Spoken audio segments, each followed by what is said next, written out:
Good afternoon, YouTube. This is your boy Damian Cryer. I hope each and every one of you guys is having a wonderful and blessed day, man. It's been a couple of days since I did any, actually it's been a couple of weeks since I did any topics on stories, or I did a couple reactions recently. As you know, I did a prank recently with Bianca on Damon, which was pretty good. And I think I did a couple reactions recently. Today, guys, is going to be a little bit different. By the way, I hope everybody's doing good. And I hope that this day, as well as each and every other day, finds you guys in the best of health. We always got something to smile about. Everybody has something to smile about. So, guys, anyway, today's vlog, or I'll just say story, is about my oldest son, Denote Cooper. As you guys know, for the new people who just subscribed to my channel, I want to say first of all, foremost, thank you guys for subscribing. I really appreciate it, man. It means a lot to me. And for you people who's been here since day one, you know, you guys are really, truly amazing, man. You really are. Most of the new subscribers don't really know the story about what happened to my son, Denote. So I'll just give you a little bit about what it was. Basically, this is about his birthday. Yesterday was February 5th, which is his 29th birthday. I didn't get a chance to make it out to see him because I had to work late hours, and when I got off work, it was getting kind of dark out. And but anyway, this is a picture of, well, this is like it's a bit. This was my son, Denote. As you see, that's my twin. Last year, May 25th, he had went on a fishing trip, and he ended up passing away. Fell in the water, fell in the pond, and passed on. So it's been last year, the last part of last year was a really trying time for me. So with yesterday being his birthday, normally we'll have a little sip or, talk or whatever, or, just call each other and do, just talk about whatever he wants to do, which a lot of times was going to the casino. So, a little bit about Denote. I know a lot of people asked, I've never did a vlog like this before, ever. And I hope I never have to do another one again like it. Basically how I feel today and what things in my life have changed since you've been gone, Denote. This video is really dedicated to you, man. And I guess the best way I can express myself to you right now is to express it to the world, which is you guys. I just want to tell you, Denote was my firstborn. He was born on February 5th, 1989. His mom was obviously my first love, high school sweetheart, or whatever you want to call it. And we ended up having him in 1989. Our relationship lasted maybe a year after he was born. We were both young couples. She was 18, I was 18. And I mean, it was kind of crazy because his mom and myself are both Geminis. She was born June 18th and I was born June 10th. And we're both dark-skinned. Imagine that. So we were both born 8 days apart. So we split about a year after that. Just being young couples, as a lot of young couples do, we get together and we're not responsible and we do things and we have children, and then we break up, we don't speak, and then you're just a big old child support payment, basically. And so over the years, me and my son, we've grown to getting very close. We had some trials and tribulations in our life that caused us to be apart from each other for a lot of years. Both of us being irresponsible. I'm sure a lot of you guys can relate to what I'm saying. But the last several years, we've gotten really, really close, man. And with him loving to do what his dad liked to do, going fishing. I remember years ago, man, I had really long braids. I mean, I had really long braids.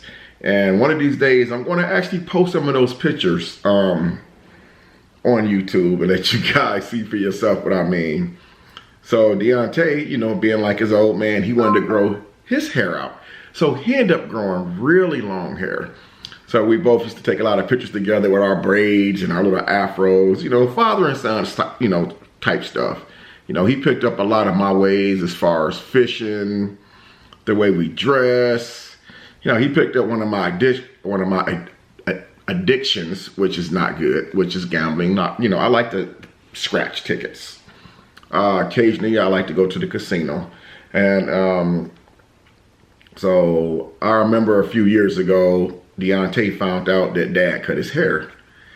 And because every time he seen me, we fished together. He didn't actually know I cut my hair because I kept a do-rag on and I kept a ball cap on.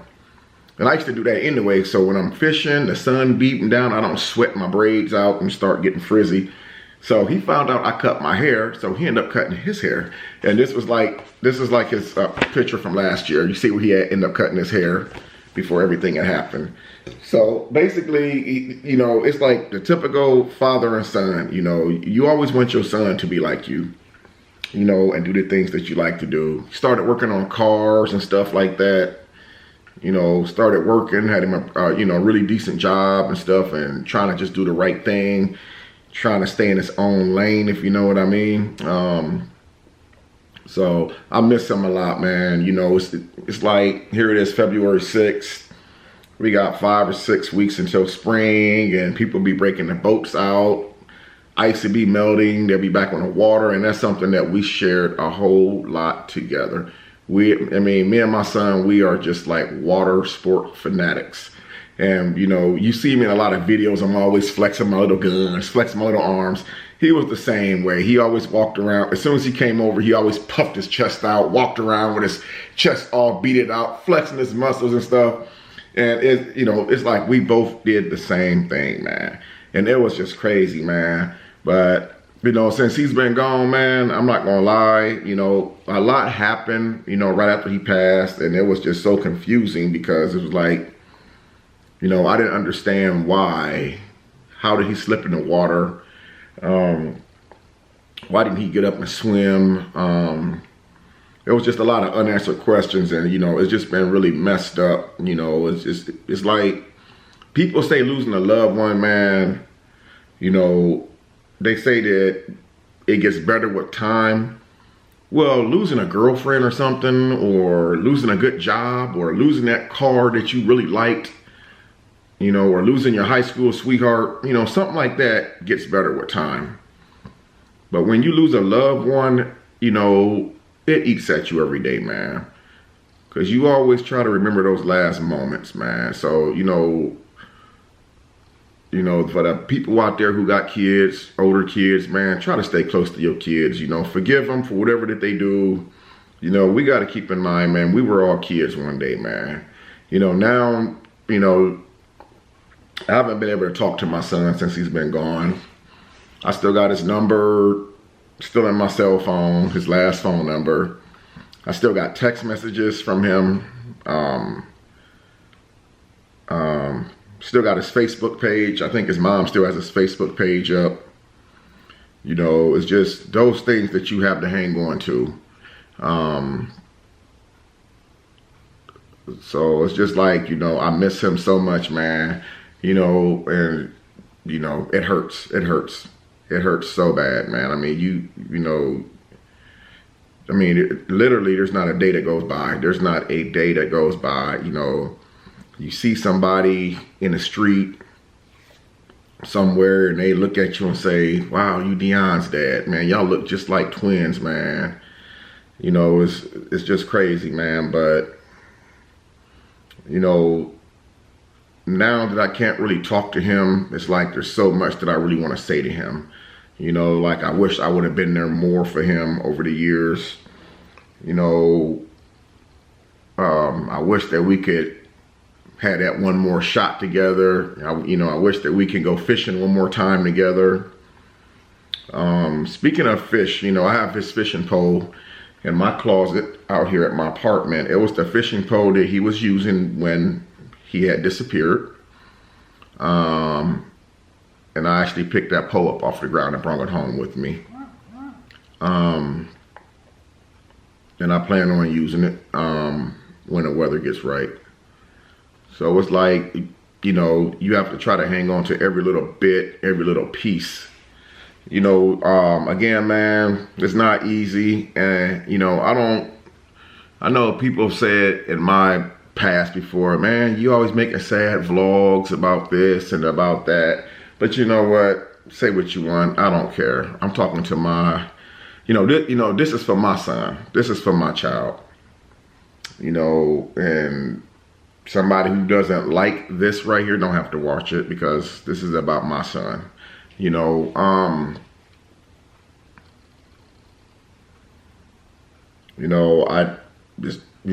wish that he was here. You know, me and him, man, we were each other's motivator.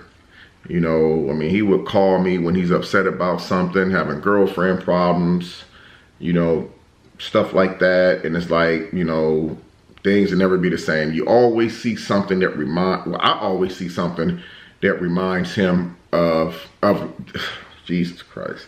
I always see something that reminds me of him, or a certain song will pop on that reminds me of him.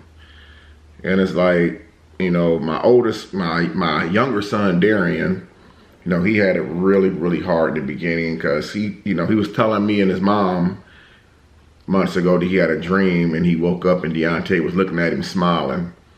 And I know exactly what he's talking about, because Deontay was the type of person, he just looked at you and just had that big old smile on his face, showing those big old white teeth. And that's just crazy, man. It's just, you know, it's like, it's the small things that you don't think about when they're here, but they weigh on you heavy when they're not here anymore, you know. So how I was able to really cope with it, there's really no answer for that. It's just every day is another day. You know, every day is another day that I'm getting older. Every day is another day that my brain is getting older. Every day is another day that I'm getting wiser. You know, but there is really no, you know, people say that you can go to therapy, speak to counselors, but, you know, I did the prayer thing. You know, I'm always like, prayer. Everybody always say something happens, oh, pray, pray, pray. That sounds corny to me. Who wants to pray, man? Well, guess what? It worked. The pain's still there. It'll never leave. You just find other ways to deal with it. You know, you guys know the story. Other things happened following my son's death. I guess for me, it was like burying myself into my job, you know, so you don't have to think about it. But when you get by yourself, guess what? You're by yourself, and this right here is going to keep ticking. It's like that clock that you keep plugged in all the time. Mama always say, boy, unplug that clock when you sleep. You're running my light bill up. You can't tell time when you sleep. Anyway, it's like it's like a ticking clock, man. You know, it's always there 24 hours a day, 7 days a week. You know, it's just something that you can never, ever, ever, you know, get in front of, man. All you can do is just deal with it, man. But I'm gonna tell you, you know, I do miss Deontay. I love him dearly. He has a daughter, Tinker. I need to really be getting my butt around and seeing her, man. Just so much has kind of pushed me distance, because so much happened at one time. And it's like, you know, it makes you put yourself in a nutshell where you don't want to be bothered.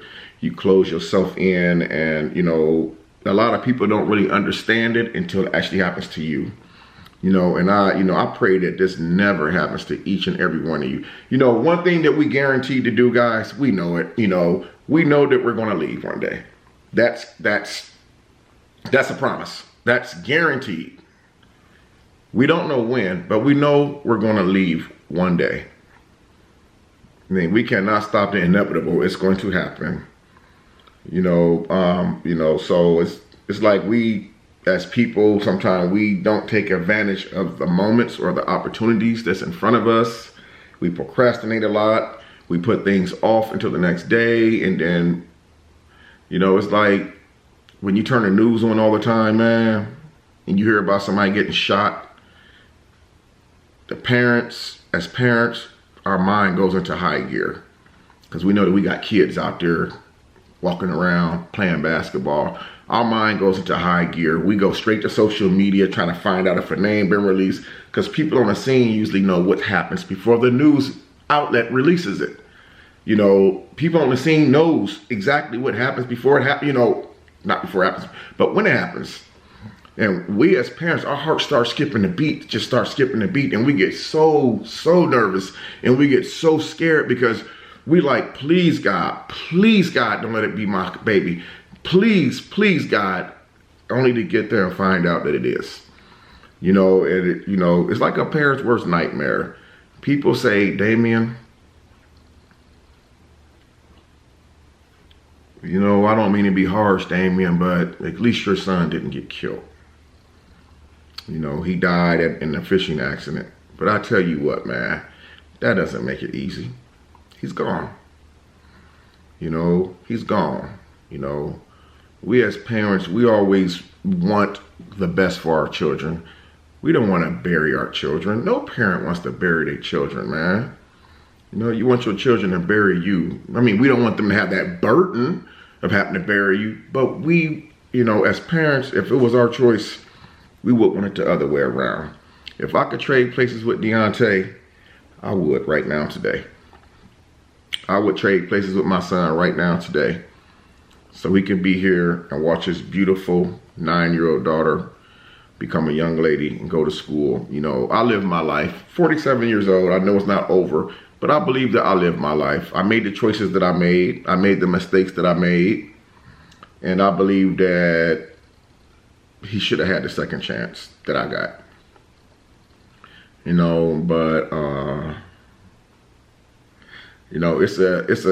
a struggle out there, man. It's somebody who wakes up every single day without that loved one in their life. And every day that they wake up, they don't even know it. Until later on they find out that someone's passed away, man. And it's just, it's something that we have to face as human beings. We don't want to face that. None of us wants to face that. I mean, there's not one person who wants to face waking up and hearing that one of their loved ones is gone.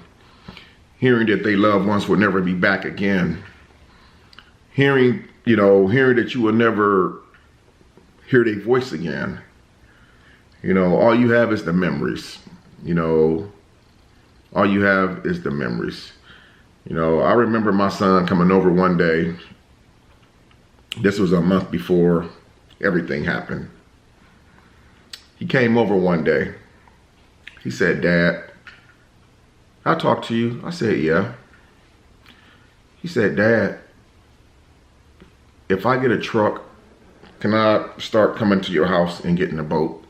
Because I know you work a lot of hours. And I know that you don't feel like going fishing after working 10, 12 hours. I said, Dion, if you get yourself a truck or a little SUV, make sure that it has a trailer hitch on the back so you can be able to put the tongue on the ball and be able to pull the boat around. I said, the boat is registered. My last name is C. Cryer. So in the state of Indiana, they go by your last name. So my plates expire every March 28th to be exact. So I knew the plates were still good for a long time. So you get yourself a little truck or SUV, and you can come over and get the boat whenever you want. I just ask that you call me, at work, or text me and say, Dad, I'm getting a boat, so I don't come home from work and see the boat's gone. So he ended up getting him a truck. I mean, almost like immediately. He ended up getting him a truck, man. And, he didn't own his own boat, but he always wanted one. But then I think he got to the point where he said, well, my dad got a boat, so why the heck would I buy a boat that he knew he wasn't going to use my truck? but I will let him use the boat. Anyway, he never got a chance to take the boat out. The date of Deontay passing, he had texted me at work. I'll never forget it. I still got the message on my phone. He texted me at work and said, "Dad, I want to come and get the boat. I'm just letting you know."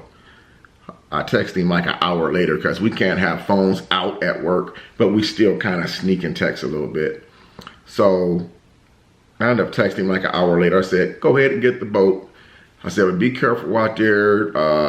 The battery, because there's 2 batteries on the boat. I keep one battery in the front for my trolling motor. So if I'm sitting at the front of the boat, I don't have to turn the gas motor on and do all that pulling and pulling and pulling.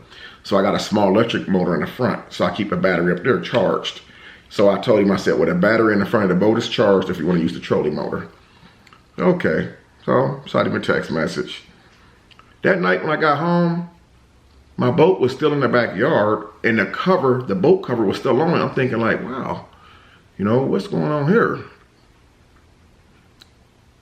And I was like, just figured, well, maybe he can get the boat. So I decided to call him. Never answered, call him, never answered.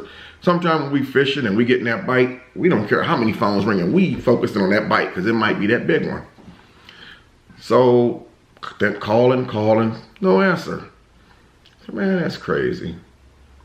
And I believe the last call I made, while I was making that call, somebody was beating on the door, just beating on the door hard. And I'm like, oh, what the heck? So I go to the door and open the door. There's this little girl. She had to be like 12, 13, maybe 14 years old. She's like, "Hi, Damien. My mama want to speak to you." I'm like, "Huh?" Her grandmother gets out of the van. It's pouring down rain. And I'm like, something's not right here. Now, something just don't fit. This lady come way to this side of town to my house in the pouring down rain. Don't have me to come out to the van. Gets out and comes to the door. She said, "You need to get over to the park right now." I said, "What's going on?" She said, "Your son, truck is there. His fishing pole is there, but they can't find him." I'm thinking he might be over some girl's house. That day I wished I would have went up there. I mean, he was already gone, and he was already at the bottom of the lake. But I guess what hunts me the most is that, I keep telling myself if I would have went up there, he wouldn't have sat out there all night in the water. And that, so that's one of the things that really hunt me. Even though I have a lot of good memories and positive memories of my son, the thing that hunts me the most is if I would have went up there, he wouldn't have sat out there all night long. And that's just, right to this day, man, that just tears me up, man. So if you ever have a bad feeling about something, man, act on it. Don't wait. I mean, act on it. Act on it. So that's where we at now. This is, yesterday was his 25th birthday, man. And never thought that he would be gone. I never thought that he would be gone. So, with that being said, man, it's just, cherish your loved ones, man. Try to stay close to your kids, man. I said, man, it hurts, man. It really, really does hurt, man. I've had a lot of major support since Deon passed away. People still call right to this day, and I appreciate it, man. A lot of subscribers have been really, really supportive. People that I've never met before, but hopefully one day I will get the opportunity to meet you guys, or some of you guys. All I'm saying, man, is if you're ever dealing with a situation like this, man, you have to try to hold yourself together. Use your support system. Use family members, man. Go to your family members. We don't always have to go to our family members when we need money, or when we need a place to live, or when we need something from them or need a ride to the gas station. You know, use your resources, man. You know, go to your family, man, and tell them how much that you hurting about what happened a year ago. Some things happened in your life might have been 2 or 3 years ago. And right to this day, you will see something to remind you of it, and you will come right back to it. Then you'll be walking around with an attitude for nothing. Nobody knows why. So people hold that stuff in, and then when the moment is wrong, that's when they let it all out, man. So I'm saying, if you're dealing with a situation out there, man, like that, man, you know, we all lose loved ones. We've all lost loved ones. And it's sad to say what I'm going to say. We're going to lose more loved ones, you know. But you have to find your support system and what works for you. You know, what's going to help you make it, you know, through the next day. You know, and once you start getting through the next day, then you can start getting through the next week. And once you get through the next week, you can start dealing with the months. And then when you start getting to years, then I'll say that you're starting to heal. You will never fully recover from a blow like that, man. I would never, ever recover from Deontay being gone. You know, I love this boy so much, man. You know, I mean, he's like my first child, my twin. You know, it's just really sad, man. And I'm really hurting. I'm going to be hurting for a long time. Anyway, guys, I just want to dedicate this little video to my son, Deontay. And I thank you guys for watching, being here, sharing this moment with me. And, you know, I guess this is my way of leaning out to you guys, you know. Just leave me a comment in the comment section, guys. Let me know what you think of this vlog. Again, it probably won't be another one like it. I'm not asking for any likes. I really don't care about any of that stuff right now. I just wanted to, you know, this is my first full year doing YouTube. And sometimes, you know, talking to one person doesn't always help, you know. So I guess this is my way of reaching out, you know, sharing some of my pain with you guys and showing you guys how I'm able to cope with it and deal with it every day. I spend a lot of time to myself. I spend a long time. I know people say that that's not good to do, but there's an advantage to that. You know, there's an advantage to doing a lot of alone time. You know, get to know yourself, get to know where you're going. You know, you guys hear me saying a lot of my vlogs, you know, I don't have dreams. You know, 47 years old, my dreams are done. I have goals. And I plan on executing those goals. So anyway, guys, again, thank you for sharing this special moment with me and listening to me. I love each and one of you guys, man. You guys have a very blessed day, man.